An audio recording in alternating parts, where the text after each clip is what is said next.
Сәлематсыздар ма, құрметті көпшілік, құрметті қыздар, әжелер, аналар, жалпы қыз қауымы. Бүгінгі төл мерекеміз халықаралық әйелдер күнімен сіздерді құттықтап, алдарыңызға шығуды жөн көрдім. Барлықтарыңызға әрине бірінші байлық денсаулық тілеймін. Үйлеріңізге ырыс береке, молшылық, бақыт тілеймін. Менің қолымда бар кітаптардың ішінен Мағжан Жұмабаевты білесіздер. Соның ішінен бір-екі өлеңді оқып берейін деп едім. Қыздар жайлы, қыздарға өте көп өлеңдер жазылған екен.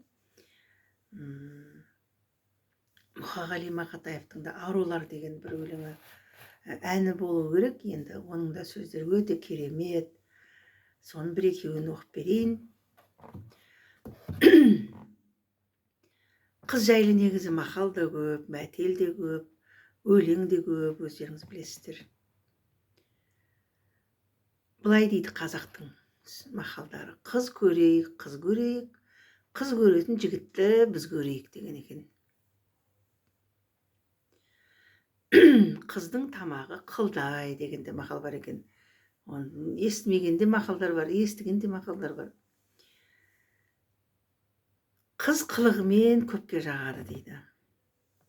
Қалыңсыз қыз болса да қадесіз қыз болмайды. Суды құм бөгейді, дауды қыз бөгейді дейді.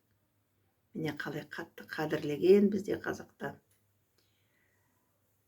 Қисық болса да жол жақсы, долы болса да қыз жақсы деген екен. Отқа барған қатынның 30 ауыз сөзі бар дейді. Енді әңгіме, шәй, отқа барсақ та, суға барсақ та, екі әйелдің басы қосылса, әрине әңгіме айтамыз. Жақсы келін, келін, жаман келін өлім дегенде бар. Үйді 40 еркек толтыра алмайды, бір әйел толтырады дейді. Оған келісесіздер, иә? Келін, келін, келін бақ, келмей жатып сөзім бақ дейді. Міне қыздар туралы да, әйелдер туралы да, келіндер туралы да неше түрлі мақал көп. 6 қатын асқа барса, әрқайсысы өзінің мұңын айтар деген. Ол да рас. Енді жаңа сіздермен бөлісем деген Мұқағали Мақатаевтың әні. Ән де болу керек. Себебі бір таныс әуен келеді. Арулар деген. Ай бітпеңіздер, тамағым ауырыңқырап. 8 наурыз мереке болса да, жел тұрып, күн суытып тұр бізде оңтүстікте. Таразда. Арулар. Арулар, асыл жандар, шуақ боп шашылғандар, қуат боп тасынғандар, құшақ боп ашылғандар. Арулар, асыл жандар, арулар, асыл жарлар.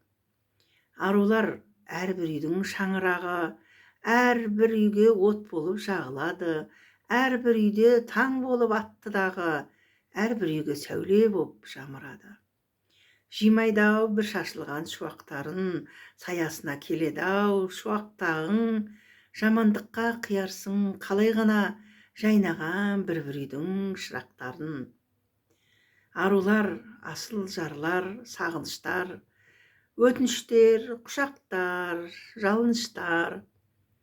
Жек көрсе, олар жүрегін мұз жасайды, жақсы көрсе, балқытып жанына ұстар. Арулар, аяулылар, ардақтылар, өмірдің жылуы боп қалмақ бұлар. Арулар, тіршілікке күре тамыр, өмірді бір-біріне жалғап тұрар дейді.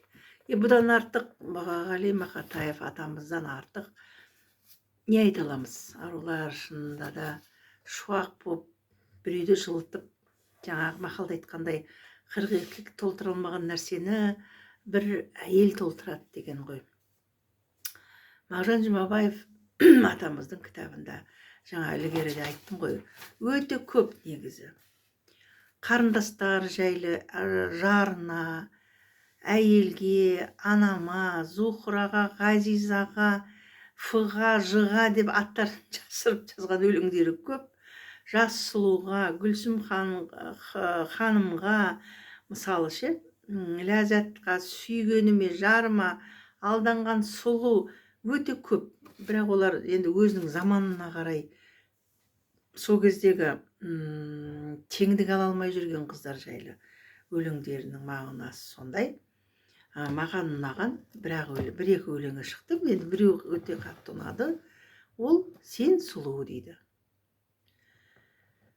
Бұл Мағжан Жұмабаев атамыздың өлеңі.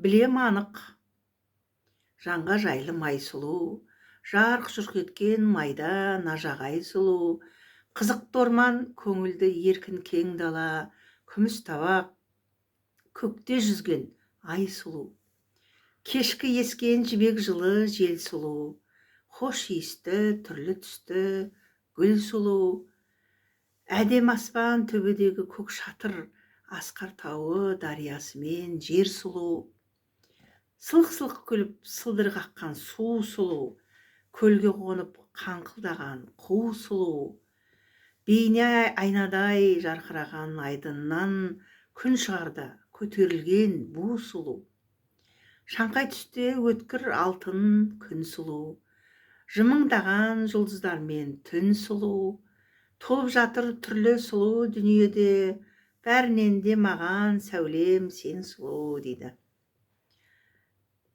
Жас кезінде міне осындай өлеңдер көп жазған екен. Сүйем, махаббат, күйем деген, енді оның өлеңдері өте көп. Оны сіздерге ұсынғанға ыңғайсыздандым. Енді тауып оқысаңыздар өте керемет. Махаббат жайлы, негізі заманына қарай сондай бір тақырыптар қызық. Бір қысқа шолпы деген өлеңі де бар екен. Сылдыр, сылдыр, сылдыр, қанымды қайнатты құрғыр, шық-шық жүрекке тиеді, күлпара талқан боп сыңғыр. Сылдыр, сылдыр, сылдыр, өзекті өртеді құрғыр, әдейі іргеден жүреді, сұлу қыз санадан солғыр. Сылдыр, сылдыр, сылдыр, жүректі жантырды құрғыр, кеудені кернеді жалын, сәулем періштем тез кір. Сылдыр, сылдыр, сылдыр, есімнен аудырды құрғыр, лебізіңнен еріп барамын, жаным-ай, жақында қол бер. Сылдыр, сылдыр, сылдыр, талдым қалды сүлдер, сыбырға айналды сылдыр, сылдыр, сылдыр, сылдыр дейді. Міне осындай сүйем, күйем деген өлеңдер өте көп. Құрметті қыз-келіншектер, біз Тұңғышбай Жаманқұлов атамыз бір интермедиясында айтқан еді, әйел деген ол әй ел болайық, бірігейік деген сөзден шыққан. Сондықтан да әйелдерді құрметтейік деген. Бізді құрметтейтін жігіттер көп болсын. Себебі жігіттер болмаса бізді кім құрметтейді, кім жақсы көреді, кім сыйлайды, кім ардақтайды деген оймен сіздерді құттықтап отырмын. Сүйетін, жақсы көретін, құрметтейтін адамдарыңыз баршылық болсын, отбасыларыңыз аман болсын, қылықты қыздарыңыз болсын, келбетті келіндеріңіз болсын, жалпы әйелдер қауымы бүгінгі төл мерекеміз құтты болсын. Келесі кездескенше сау саламатты болыңыздар. Мен бүгін жұмыста отырғандықтан енді осындай бөлме болып қалды. Сау саламатты болыңыздар.